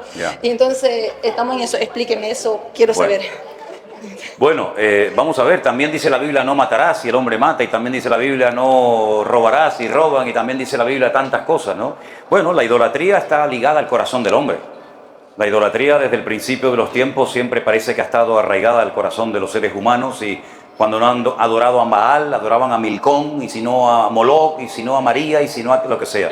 La idolatría de tipo, digamos, vamos a decirlo así, permítame, cristiana, la idolatría cristiana, entró cuando un César de Roma llamado Constantino, dice él, que tuvo una visión yendo al campo de batalla, que vio en el cielo una cruz y le dijo, vio una frase en latín que decía, por este signo vencerás. Entonces, después de casi 400 y pico de años de persecución constante e incesante contra el cristianismo, Constantino obliga a que todo el mundo del Imperio Romano se haga cristiano. Y eso no funciona así. Esto no es por presión, esto es por convicción. Pero claro, ¿quién le lleva la contraria al jefe? ¿Quién le lleva la contraria al emperador romano? Entonces, los templos paganos que estaban por todas partes, llenos de imágenes, de la noche a la mañana se convirtieron obligatoriamente, por ley, por decreto, en templos cristianos. Pero bueno, es que los que trabajan allá adentro son sacerdotes de esos dioses. No importa, a partir de ahora son predicadores, pastores, obispos. ¿Qué conocimiento tiene un hombre que ha estado toda la vida sirviendo a Júpiter del cristianismo? Bueno, había una estatua con forma de mujer, con un niño en brazos. Era Cerámides, con Nimrod, o Diana, o Artemisa, depende del lugar. Y entonces dijeron, bueno, a partir de ahora, en vez de adorar a Diana, o Artemisa, o Afrodita, con un niño en brazos, adoramos a María con Jesús en brazos. Y entonces ellos celebraban el culto al sol. ¿Y cómo se diferenciaba un culto de otro? Bueno, pues los adoradores del culto al sol se hacían aquí en la cabeza como un circulito y se ponían un gorrito, que eran adoradores del sol. Y entonces lo que hacían es tenían una celebración donde tenían un pancito redondo en forma de sol con las 3 letras de los dioses principales. Y entonces dijeron, bueno, pues hagamos lo mismo. En vez de adorar al sol, decimos que este es el cuerpo de Cristo. Y todo fue cambiando paulatinamente. Entró la idolatría, luego su madre, Helena, que también era para echarle de comer aparte a la señora, se fue a Jerusalén. Y cuando llega a Jerusalén, Helena, la madre de Constantino, vio un edificio donde había multitudes de gente y preguntó y dijo, ¿esto qué es? Este es un templo pagano, este es el templo más pagano, terrible. Aquí se ha adorado a Júpiter, a Afrodita, aquí se ha adorado a todo. Ella dijo, a partir de ahora, aquí la gente vendrá a adorar el lugar donde Cristo murió y resucitó. Es el famoso Santo Sepulcro católico, que uno entra allá adentro y si quieren saber lo que es literalmente una cueva de ladrones, entren allá adentro. Terrible, terrible. Ahí están los curas católicos, ahí están los etíopes, ahí están los coptos, ahí están los sirios, ahí están los griegos y se pelean. ¿Ustedes no han visto nunca en YouTube peleas de los sacerdotes dentro del Santo Sepulcro? Terrible. El que quiera dormir allá adentro, que eso es terrible, eso es tétrico, tiene que pagar $500 y lo dejan dormir con la puerta cerrada dentro de una iglesia totalmente oscura. Tétrico. Hay una lápida de mármol en el suelo y he visto santeros que van con sus muñecos de vudú y lo frotan en esa lápida para coger a la energía y a los niños y a las ropas. Es algo que no te puedes imaginar. Y eso ha sido por más de 1500 años el sitio de peregrinación de ir al Santo Sepulcro de Jerusalén, que no tiene nada que ver. Y tú dices, pero bueno, el monte de la calavera, ¿dónde está? Dice, no, la palabra monte es un lugar importante. Ya está, ya solucionaron el problema.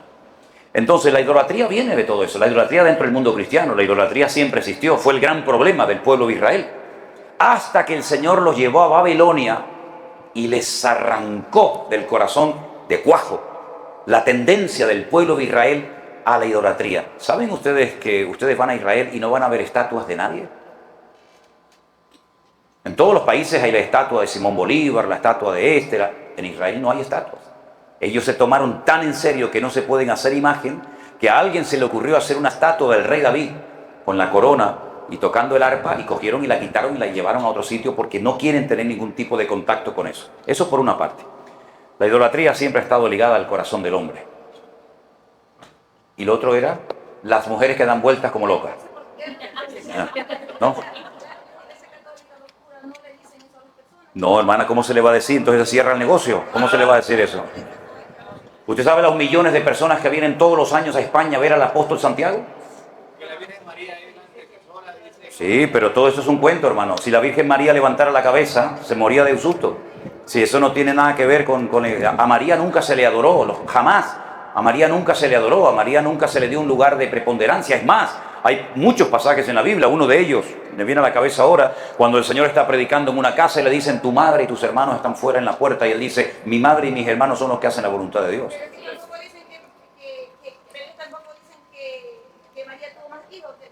No, porque ellos interpretan ese texto como que José era un hombre mayor, que María era viudo y tenía hijos del primer matrimonio, y entonces se le llama hermanos, pero realmente eran como hermanastros de Jesús.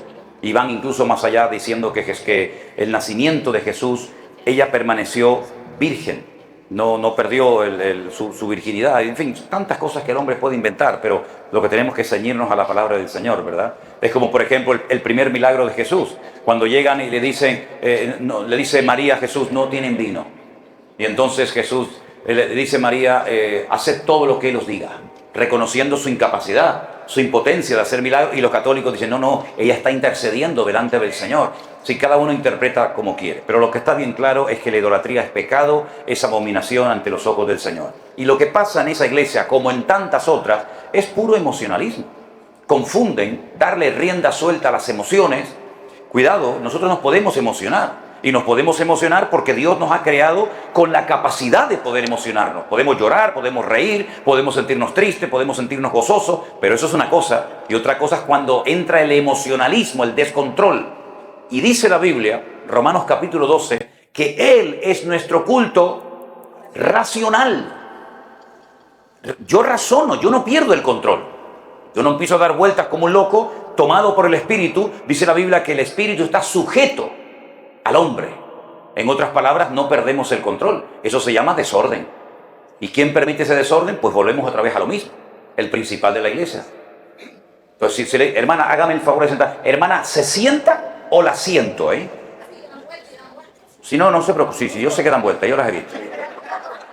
Yo sé que dan vueltas y hacen el gallo y el perro y el pollo y el león de la tribu de Judá y todo lo que quieran. Pero alguien tiene que permitir eso.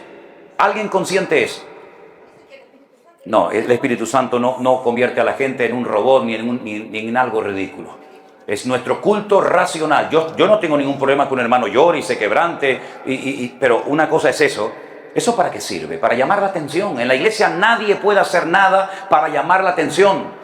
Yo llegué una vez a una iglesia, tenía una plataforma enorme, gigante, y había allí en la esquina a una muchacha que estaba con una bandera, parecía un policía, con la bandera así. Y yo le dije, hermano, una pregunta, esa muchacha que está ahí con la bandera, ¿qué está haciendo? No está alabando al Señor. Digo, todo el mundo la está mirando a ella, en vez de estar alabando al Señor. Entonces en la iglesia ni el pastor, ni el diácono, ni el músico, ni nadie puede estar haciendo algo para llamar la atención sobre sí mismo. Es como lo he contado en otras ocasiones. Voy un día a una iglesia en Canarias y llego, y entonces se puso de moda en un tiempo en algunas iglesias, nosotros nunca entramos en ese rollo, en una plataforma así alta, había unas chicas jovencitas, la verdad que ese día todas eran guapísimas, ¿sí? Y estaban todas allí bailando, y entonces estaban todos los chicos abajo así. Se les caía la baba, ¿no? Y entonces yo me acerco a la mujer del pastor y le digo, una pregunta, estas niñitas que están, bueno, niñitas, estas niñitas que están aquí, ¿qué están haciendo? Y me dice, no están bailando, están haciendo guerra espiritual. Digo, guerra es la que tienen estos que están aquí abajo. Estos sí que tienen una guerra ahora mismo. Entonces confundimos esas cosas que no sirven para nada, ¿verdad? Todo lo que alguien haga en la iglesia que atraiga la atención sobre sí mismo, eso no es de Dios. Nadie puede desplazar la gloria del Señor en la iglesia. Si el pastor es el foco de atención, cuidado, porque ahí están haciendo idolatría del hombre, que es lo que yo muchas veces le digo a la gente, no se pasen. Hermano, una cosa es el cariño, una cosa es el respeto, una cosa es el amor, y otra cosa parece que no vamos a permitir eso, porque eso a la larga es contraproducente, y al final terminamos, en vez de adorar al santo, terminamos adorando al pastor o al rabino o al que sea, y eso tenemos que evitarlo a toda costa. Si cuando usted abre la puerta al desorden, eso le lleva a otra y a otra y a otra y a otra y a otra. Y si no hay eso, piensan que el Espíritu de Dios no se ha movido en la iglesia. Como en mi época, si no hablaban en lengua 7 o 8, el culto había estado malo, aunque la predicación había sido excelente, pero consideraban el énfasis en el hablar en lengua o en lo que sea. ¿Vale? Vamos terminando, ¿no? Nos quedan 2. Sí. Vamos. Lidia Franco. Ah, mira, está cerquita, gloria a Dios. ¿Y la otra hermana o hermano quién es? Que se vaya ya acercando y se pone por aquí, hermano. ¿Sí? Hola, pastor. Hola. Tengo una consulta. En San Juan 20:23 Lo que pasa es que este versículo... Ponte por aquí para que no se acople ahí. Ahí. 20:23, sí, dime. Sí, 20:23. Nos dice, en la Reina Valera nos dice remitiereis, en otras Biblias, la NBI dice pecados, o sea, nos da a entender que el Señor le dio la autoridad para perdonar los pecados, y a quien no se los quisieran perdonar tampoco les perdonaban. Entonces yo quería que usted me explique eso, porque escuché que esto era como que le daban una autoridad A los apóstoles para perdonar pecados. para perdonar, y si ellos no querían perdonar, no pero perdonaban. Sí, este es un versículo muy usado por los católicos para decir que los sacerdotes tienen poder para perdonar los pecados a la gente que se acerca a ellos. Sí, pero en cuanto también a los cristianos, dicen que tienen la autoridad para poder actuar con autoridad y hablar con esa autoridad y hacer o deshacer o decir porque el Señor les dio la autoridad. Bueno, es que se puede hacer un mal uso de la autoridad. Lo que está bien claro es que el Señor ha delegado autoridad en la iglesia. Lo que se haga con esa autoridad es harina de otro costal. Pero lo que está bien claro es que cuando se predica la palabra de Dios se nota quién tiene y quién no tiene autoridad. Cuando se enseña la palabra de Dios se nota quién tiene y quién no tiene autoridad. No sé si ustedes han visto o han tenido experiencias, pero cuando te enfrentas con un endemoniado, el endemoniado reconoce si ese hombre tiene autoridad en el Señor o no tiene autoridad. Porque el diablo reconoce perfectamente que con este hago lo que me da la gana, o cuidado, no te pases con este porque reconozco que la autoridad de Dios está en él, ¿no? Eso es una cosa. Ahora, lo que el Señor Jesucristo le está diciendo aquí a los discípulos es que ellos tenían la capacidad no de perdonar o no perdonar pecados, porque solamente Dios puede perdonar pecados. Cuando nosotros evitamos, cuando nosotros impedimos que la gente se arrepienta, cuando dejamos de predicar el Evangelio. Cuando la iglesia deja de predicar, la maldad aumenta. Cuando nosotros dejamos de predicar, el pecador no tiene la opción, la más mínima opción de arrepentimiento, salvo por un hecho sobrenatural que pocas veces ocurre. Por lo tanto, cuando le dice el Señor a los discípulos, ustedes pueden remitir, ustedes pueden impedir o pueden beneficiar, ayudar a que una persona se arrepienta, se refiere evidentemente bajo la predicación del Evangelio. Porque ¿cómo creerán si no hay quien les predique? Pues si yo tengo que predicar, sé que tengo que predicar y me callo y no hablo, la sangre del pecador será demandada sobre mi cabeza. Eso es lo que es. Y hay que interpretar este texto en el contexto de toda la enseñanza general del Señor y no decir, bueno, es que Pedro tenía el poder para perdonar o no los pecados. Solamente Dios puede perdonar los pecados del ser humano, ningún hombre. Otra cosa son las ofensas, que son dos cosas diferentes. La Biblia dice, confesaos vuestras ofensas unos a otros para que seáis sanados. Si yo le ofendo a usted o usted me ofende a mí, tenemos que arreglar en esta relación horizontal nuestra relación para que nuestra relación vertical funcione. Una cosa son las ofensas, las relaciones interpersonales entre nosotros, que somos responsables de llevarnos bien. Y otra cosa muy diferente son los pecados. Los pecados solamente los puede perdonar el Señor por un sentido común. Si el hombre tuviera la capacidad de perdonar los pecados a los otros, ¿para qué vino el Señor Jesucristo? Amén. Es una incoherencia. Así es. ¿Está? Ya, la última pregunta, porque esta no es mía, en realidad me dijeron que se la elaborara. Vale. Hágala bien entonces. Sí, bueno, la persona tiene la duda de que si ella no quiere diezmar, porque no quiere sentirse presionada, pero ofrenda, ¿está en pecado o no está en pecado? Si es obligatorio o no es obligatorio. O sea, yo he escuchado todas sus predicaciones acerca de esto, pero ella quiere escucharlo de boca suya. Bueno, si no quiere diezmar, que no diezme. No entra en pecado. No. Se pierde una bendición de aprender a ser generoso, pero Si amenazar a la gente que va a ser maldecida, que Dios no va a estar contigo porque no des ese diezmo, es como si la bendición se pudiera comprar con el dinero. El ladrón en la cruz se fue al cielo y nunca diezmó. El ladrón en la cruz se fue al cielo, hoy estarás conmigo en el paraíso, y nunca leyó la Biblia, ni se bautizó, ni habló en lengua. Es decir, ahí hay un ejemplo bien claro de que esas son cosas que hacemos para el beneficio y para el desarrollo del Evangelio en la tierra. Pero lamentablemente se usa como arma arrojadiza diciendo, uy, si no diezma, estás maldecido. Pero es que la Biblia lo dice, sí, pero ¿a quién se lo dice? A mí no me lo dice, yo no estoy bajo maldición. El Señor se hizo maldición para yo heredar bendición. Eso se lo dice al pueblo de Israel. Y entonces me hace gracia que algunos predicadores, cuando les interesa, se van al antiguo, y cuando no les interesa, se van al nuevo. Es decir, si usted quiere diezmar, diezme, y si no quiere diezmar, no diezme, pero mi salvación no depende de lo que yo doy, sino de lo que yo soy. y yo soy aceptado en el amado y ninguna condenación hay para los que están en Cristo Jesús. Lo que no se concibe, lo que no se entiende es que un cristiano no sea una persona generosa y dadivosa. Eso es algo que nace espontáneamente del corazón de los hombres.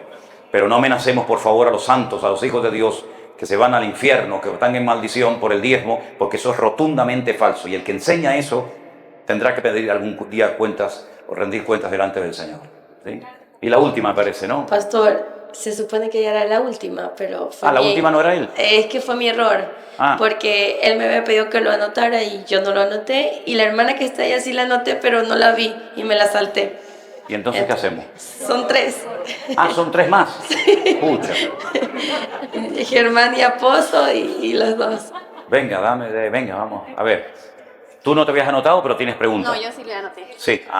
Bueno, nosotros lo conocemos al pastor por medio de una tía que siempre nos predicaba y nadie quería entrar al evangelio, pero dijo, yo no puedo, pero ahora los Link pueden con Manuel Sierra. Bueno, bendito sea Dios.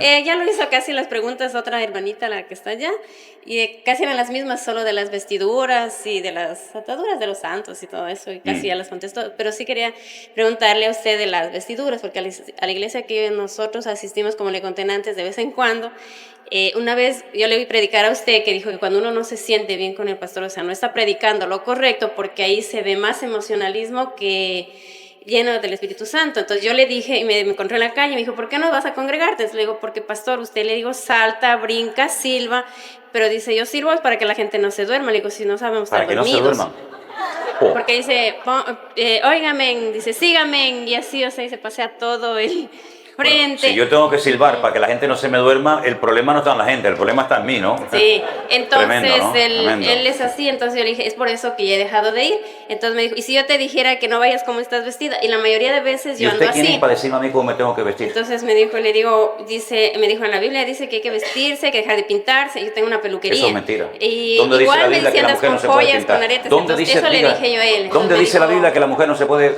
pintar? ¿Dónde dice eso la Biblia? Me dijo, tienes que seguir yendo para que sigas aprendiendo. Ya. Mire, esa es mi pregunta nada más. No, le entiendo. Mire, hay lamentablemente un grupo de iglesias o de denominaciones que toda la santidad la centran en la ropa sobre todo en las mujeres, porque con los hombres no se meten para nada. Es increíble. El hombre puede ir como le da la gana, pero siempre es que si la pintura, que si el arete, que si la falda, que si no sé qué. Siempre es con la mujer, es una obsesión que tienen con ese tema, ¿no? Entonces yo creo, y mi opinión es, que ni las mujeres ni los hombres tenemos que vestirnos de una manera indecorosa para llamar la atención o para provocar. La ropa se inventó para cubrir, no para descubrir. Entonces cuando una persona en la iglesia o donde sea se pone un tipo de atuendo, un tipo de ropa para llamar la atención, hombre, ahí eso está mal, evidentemente. Pero que me digan a mí que una mujer es más santa porque tiene 25 centímetros de pelo y la otra tiene 15, eso es una ridiculez, ¿verdad? O la falda. ¿La falda hasta dónde tiene que llegar? ¿Hasta el suelo? Hasta ahí. Y si es un centímetro más arriba, ya perdió la santidad. Claro. Yo sinceramente no comparto ese tipo de... Tampoco estoy de acuerdo con que una mujer o un hombre se ponga a provocar, evidentemente.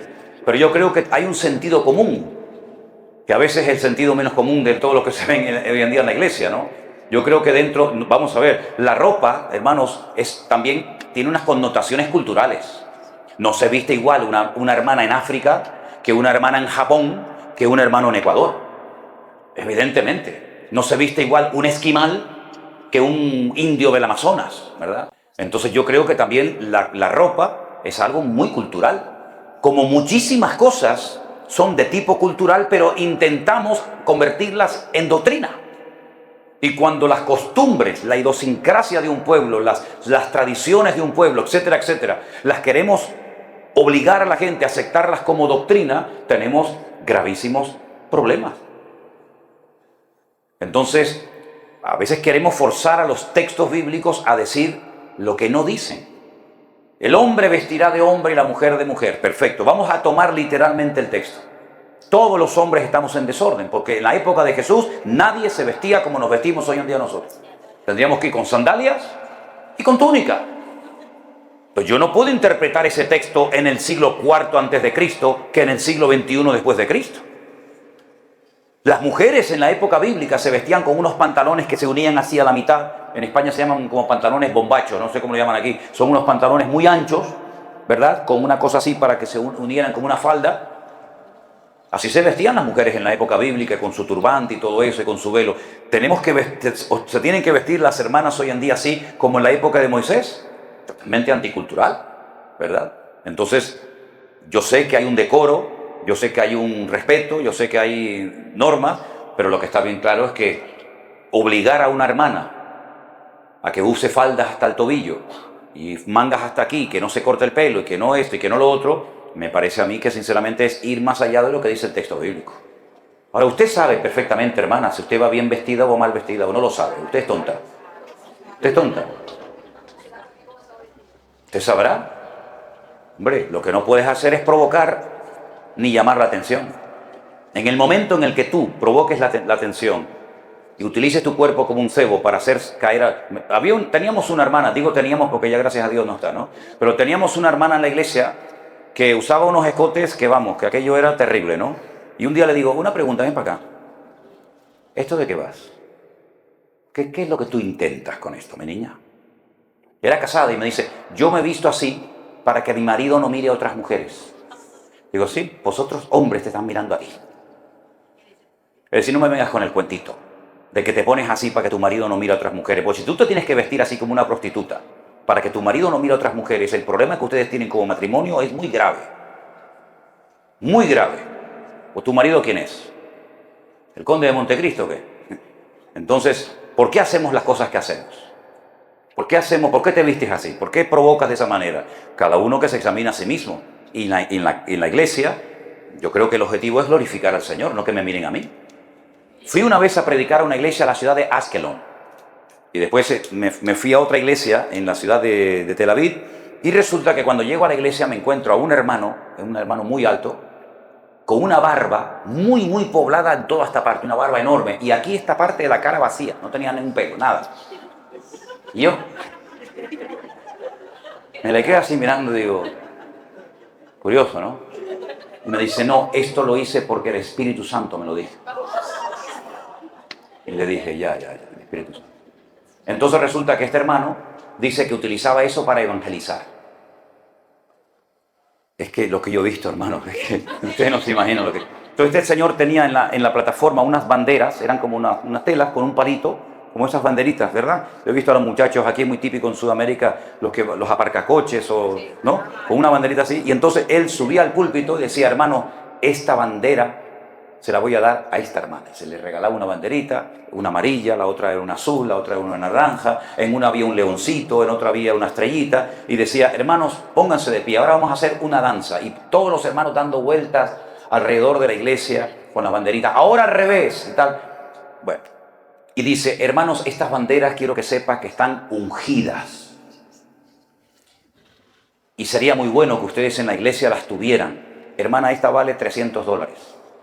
Esta vale 800. Claro, sacó un banderón que yo digo, a ver cuánto vale, $1.500. Me fui a otra iglesia y me encontré al media barba con las banderitas y le dije, pastor, escucha una cosa, si el personaje va a estar en el culto, conmigo no cuente, me mando a mudar ahora mismo. Es decir, ¿qué es lo que hacía este señor? Vender banderas, con el cuento de que eran banderas ungidas, llamar la atención, porque ya me contarán a mí si viene un hombre aquí con una barba así, y por el otro lado, ¿a quién no se le van los ojos? Dígame. Usted diría, bueno, no le van a mirar todo diciendo, ¿ese tipo quién es? ¿Qué le pasa a ese? Entonces, todo lo que se haga en la iglesia que atraiga la atención sobre uno mismo, hay que cortarlo, porque en la iglesia a quien hay que adorar y mirar es al Señor, no al hombre. Y esas cosas lamentablemente ocurren. Y es una pena. Pero ¿sabes quién ha permitido esto? La gente. El pueblo que se ha dejado engañar y han permitido muchas de estas cosas. Después le echamos la culpa al de arriba, pero el de arriba hace lo que ustedes le permiten que haga. Ni más ni menos. Una más y nos vamos. Sí, Lynn Ayala. Porque creo que va a llover, parece, ¿no? ¿Cómo se llama, hermana? Lynn Ayala. ¿Perdón? Lynn Ayala. Lynn Ayala. Sí. Venga, pues, bendiciones, adelante. hermano. Bendiciones a todos. Gracias, hermano. hermano. Gracias. Hermano, a mí me gustaría saber cuál es su apreciación en cuanto a lo que es el tema de la predestinación. Ok. Y otro temita en cuanto a las ofrendas, si de pronto lo que es el Centro Evangélico Vida Nueva está trabajando en alguna obra donde se pueda ofrendar para ayudar. ¿Cómo podemos ayudar? Muy bien. El tema de la predestinación, quien toca ese tema en el Nuevo Testamento es el apóstol Pablo. El apóstol Pablo, tanto en la carta a los Romanos como en la carta a los Efesios, emplea la palabra predestinación. La predestinación es simple y llanamente lo siguiente. Dios, en su soberanía, unilateralmente toma una decisión. Escoger a la raza humana para que tengan la posibilidad de salvarse. Ni más ni menos. No es que dice tú y tú se van a salvar y tú se van a condenar. Eso no es predestinación. Eso es hacer acepción de personas. El corazón de la Biblia, saben que es Juan 3:16, y Juan 3:16 habla de todo aquel, ¿verdad? Si estas personas se van a salvar, no hace falta ni que les prediquemos cómo se van a salvar, ¿verdad? ¿Y para qué predicarles a estos cuando ya están condenados, predestinados para condenación? No perdamos el tiempo. Eso no es la predestinación. La predestinación, repito, es una decisión que Dios tomó de decir a estos que han caído de mi gracia, a estos que se han desconectado de mí, voy a mover cielo y tierra, por decirlo de alguna manera, para que en cualquier momento que quieran, utilizando su libre albedrío, ¿verdad?, puedan salvarse si desean. ¿Cómo? A través de Cristo, a través del Evangelio, a través de la cruz, etcétera, etcétera. Eso es la predestinación. Podía haber dicho, bueno, yo el ser más perfecto que he creado no fue el hombre. El ser más perfecto que Dios creó fue a Lucifer o a Luzbel. Pónganle el nombre que quieran. Y dijo, acabado en hermosura, lleno de sabiduría, el sello de la perfección. Fíjense qué tres cosas acabo de mencionar. Dice, el día de tu creación sonaron instrumentos de cuerda, de viento y de percusión. Jamás en la historia Dios ha hecho tal despliegue de música, de poderío, cuando creó a este personaje. Dijo, el sello de la perfección. Acabado en hermosura, lo vistió con unas ropas impresionantes y le dio sabiduría y un montón de cosas. Cuando creó al hombre lo dejó desnudo. Fíjate, cae Satanás, se rebela contra el Señor y Dios no mueve ni un dedo para restaurarlo. No movió nada, ahí te quedas. Cae el hombre, se desconecta de la gracia de su Creador y Dios envía a su Hijo unigénito al mundo para que muera por él, lo restaure y lo salve y lo perdone. Gloria a Dios que fue así y no al revés. Gloria a Dios que fue así. Eso es la predestinación. Yo elijo a estos para que puedan volver aquí y a este no. Imagínense que hubiera sido al revés. Imagínense que nosotros no pudiéramos volver a arrepentirnos y volver a tener comunión con nuestro Dios y que Satanás hubiera recuperado todos sus derechos y privilegios. Estaríamos condenados eternamente. Eso es la predestinación, ni más ni menos. No es que Dios elige a unos para que se condenen y a otros para que se salven. Eso sería una injusticia tremenda, tremenda, ¿verdad? Y sería una incoherencia decir, ir por todo el mundo y predicar el Evangelio a toda criatura, ¿verdad? Y todo el que creyere será salvo, si no se van a salvar por más que les predique, porque tú ya has dicho que él y él no se van a salvar. Sería una incoherencia tremenda. Y lo otro que me preguntó, ¿qué era, hermana? El Centro Evangélico Vida Nueva. Bueno, el Centro Evangélico Vida Nueva, nosotros estuvimos trabajando con 200 y pico niños, que abrimos un comedor social en Bolivia durante años. Nosotros estuvimos trabajando con niños en Kenia, en Kenia. Estuvimos ahí trabajando y tenemos un montón de sitios que tenemos que ayudar. Estamos ayudando a la obra de México, estamos apoyando a la obra de Colombia, estamos apoyando a obreros, estamos ayudando a personas. Bueno, si eso no es suficiente obra, el ir por el mundo predicando el Evangelio, pues no sé. ¿Cómo pueden ayudar? Bueno, ustedes saben perfectamente, y aprovecho la oportunidad para decir que cuando encuentren en Instagram, que no tenemos Instagram, en Facebook o en YouTube o en cualquier otra red social, gente con mi nombre. Hace unos días me mandó Elena una fotografía mía, ponía José Manuel Sierra Páez, pastor del Centro Evangélico Vida Nueva, con el logotipo, ¿verdad? Ahí el corazoncito con la cruz. Una persona que abrió una página, creo que en Facebook, no sé dónde fue, y unos pedían para un orfanato en África, otros pedían para la construcción de un templo. Bueno, pues evidentemente no somos nosotros, porque nosotros jamás hemos pedido dinero por las redes sociales. Ahora hay gente que quiere colaborar con este ministerio, que quiere colaborar con esta obra. Bueno, hay varias maneras. Hay una cuenta bancaria, que la gente, si quiere hacer un ingreso lo hace. Hay el sistema PayPal, que desde cualquier computadora, cualquier teléfono, ahí pone usted la cantidad que Dios haya puesto en su corazón y automáticamente el sistema lo transforma en la moneda nuestra, que es el euro. El que quiera ayudar con economía, me refiero, puede hacerlo de esa manera. Pero jamás le hemos pedido, ni siquiera a los miembros de la iglesia virtual, ni diezmos ni ofrendas. Jamás. No le hemos pedido nada de eso. Eso es algo que nace del corazón, como a veces algunos de ustedes se me acercan y me dicen, hermano, yo quiero dar una ofrenda. Yo, la verdad, les digo a todos, y lo digo de corazón, yo no he venido aquí a recoger ofrendas. No hemos venido aquí a decir, bueno, estos vienen y al final se van a... Nosotros no decimos, como algunos predicadores, vamos a predicar siempre y cuando nos den X cantidad. Y si no, no voy. Pues no venga. No venga. Si el Señor le ha dicho que vaya y usted no va porque no le dan la cantidad que usted exige, entonces dudo mucho de que el Señor le haya dicho que vaya usted a predicar allí. Entonces el Centro Evangélico Vida Nueva tiene una cuenta, que está, me parece que no, Armando, está en la página web de la iglesia, está el sistema PayPal, y si alguien quiere colaborar, bien, y si no, no pasa absolutamente nada, no pasa absolutamente nada. Dios proveerá de alguna u otra manera, ¿verdad?